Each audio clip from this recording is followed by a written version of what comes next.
This has Cavs fans fired up. Donovan Mitchell celebrating a big milestone with the Cleveland Cavaliers, but in the process, also giving some love back to his teammates as the Cavs look to try and create some separation here in the Eastern Conference. What's going on, everybody? Thanks so much for joining me today for another episode of Cavs Digest. I'm your host, Darayus Sethna. Great to be back with you. Happy Tuesday. Happy Election Day. If you haven't, quick plug here. If you haven't voted yet, make sure you go vote. Big day today on that as well. But happy to be back talking some Cavs basketball with you all. Just a quick friendly reminder, make sure you like this video and subscribe to that Cavs YouTube channel. Just quick numbers there on the current subscription status on our channel. We just want to make sure that you're caught up with the latest news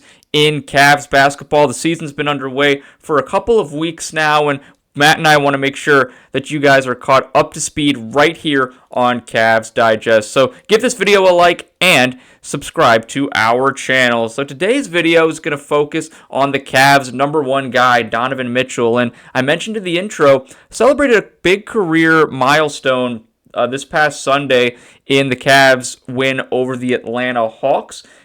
But Donovan Mitchell's 200th career game with the Cavs. And, you know, when you think about it, it's kind of crazy to think that this is already year of number 4 with Donovan Mitchell wearing the wine and gold. And a big win for Mitchell and the Cavs in Sunday night against the Hawks. Mitchell with 37 points, 8 of 15 from three-point range, 5 assists and 2 steals. So that was really a game where the Cavs needed Donovan Mitchell to be Donovan Mitchell. Be that guy who is in takeover mode, needs the ball in his hands, and will make big plays down the stretch. The 8 3-pointers was one that really stood out to me. I actually was in attendance for the game on Sunday night, and there were a few possessions where it looked clunky. It didn't really look like there was any flow, and Mitchell bailed the Cavs out, a few times with some big 3-point shots. But either way, 200th game on Sunday for Mitchell. And, when I think about what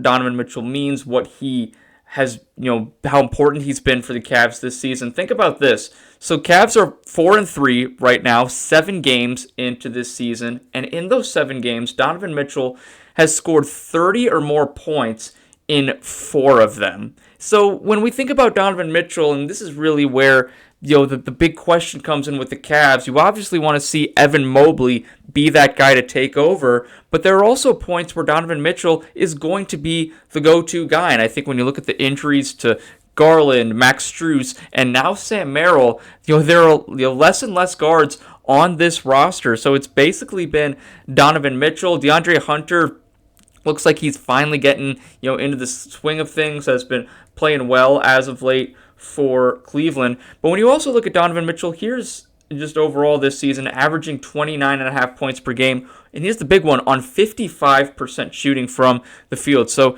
pretty efficient numbers there for Mitchell.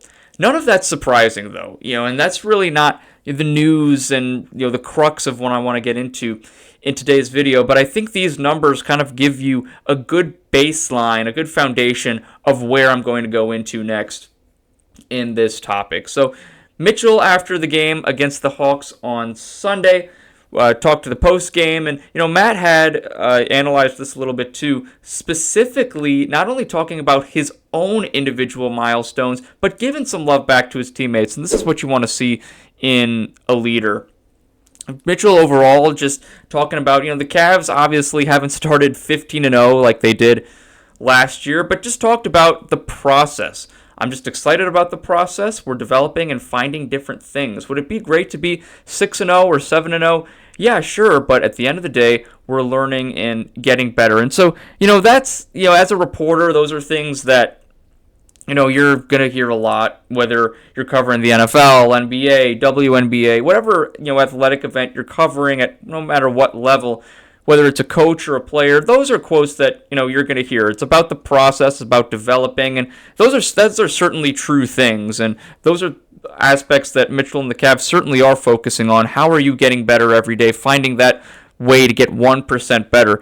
That's certainly very valid, and I think what's more important is that Donovan Mitchell saying, hey guys, we don't need to be 6-0 or 7-0 to prove that we're the beasts of the East or to prove that we should be the favorites in the Eastern Conference. As long as we're developing, as long as we're improving, as long as we're maybe figuring out different rotations and finding new guys to contribute in this mix, then we have just as great of a chance to be as successful, if not more successful this year than the Cavs were compared to last season. And when you talk about new guys, adding them to the mix, one of them has to be Jaylen, Tyson. And Matt talked about this in his video yesterday, did a really good job. And I just wanted to give my 2 cents on it as well.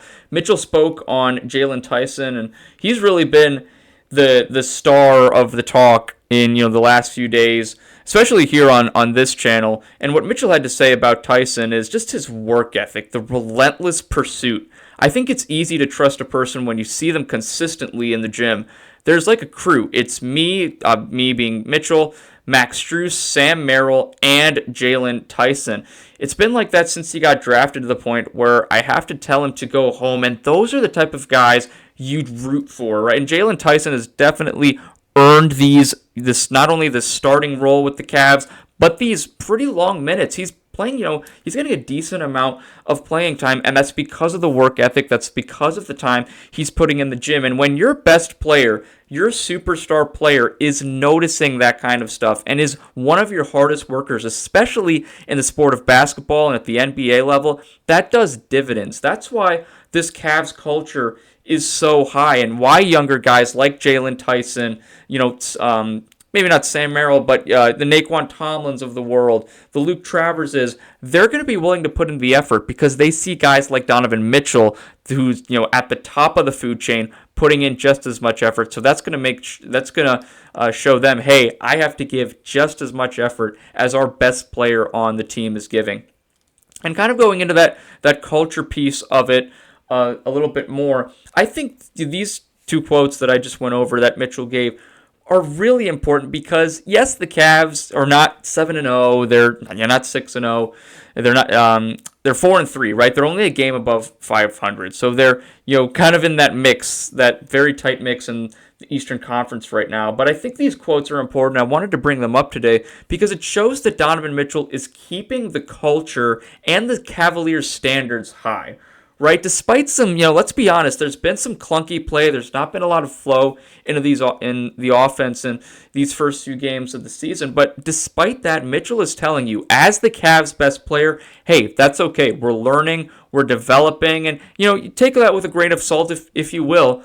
But, I believe in this team. I believe in what Mitchell is saying. I believe in what Kenny Atkinson is doing and trying to get some new rotations, add some new players to the mix. But at the end of the day, your star player is keeping the culture and the standard high, which I think is very, very important, especially with some key players missing. And then obviously Jarrett Allen last week breaking his finger.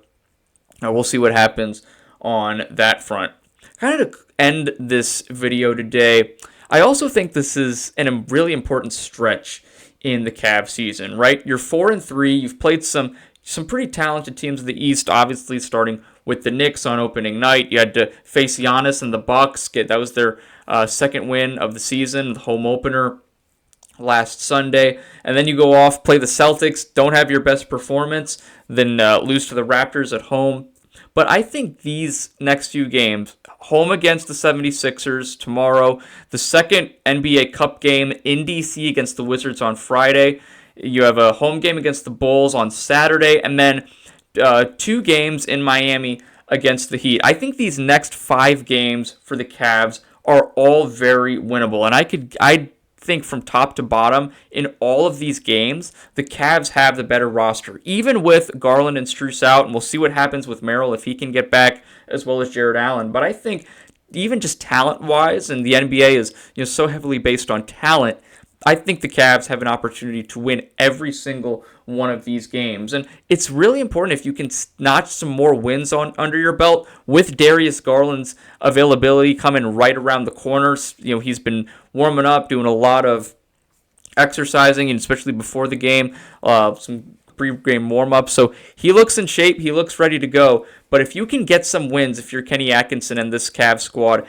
as Garland continues that rehab process, and he'll be back right before you know it, you have a solid record and you have one of your best players coming back. I think that's going to pay dividends in the long term for the Cavs. But, just wanted to give an update on what Donovan Mitchell had to say. Despite some of this clunky play and maybe not this prolific offense that we were expecting to start the year, the vibes are still high, and Donovan Mitchell proved that to us with these quotes, obviously celebrating his 200th career game with the Cavs on Sunday. And, the vibes are high, just like I said, despite maybe they're not the most exciting play in the NBA. The Cavs and Kenny Atkinson still feel like they're getting better, they're developing, and guys, they still have some all-stars that are just waiting to get back out there on the court. So it's going to be interesting to see how the Cavs handle these next few games, especially with the Cup game on Friday. We'll see how all that plays out. But again, thank you so much for joining me here for another episode of Cavs Digest. Before I go, make sure you like this video and subscribe to that Cavs Digest YouTube channel. I'll see you soon for another episode, everybody.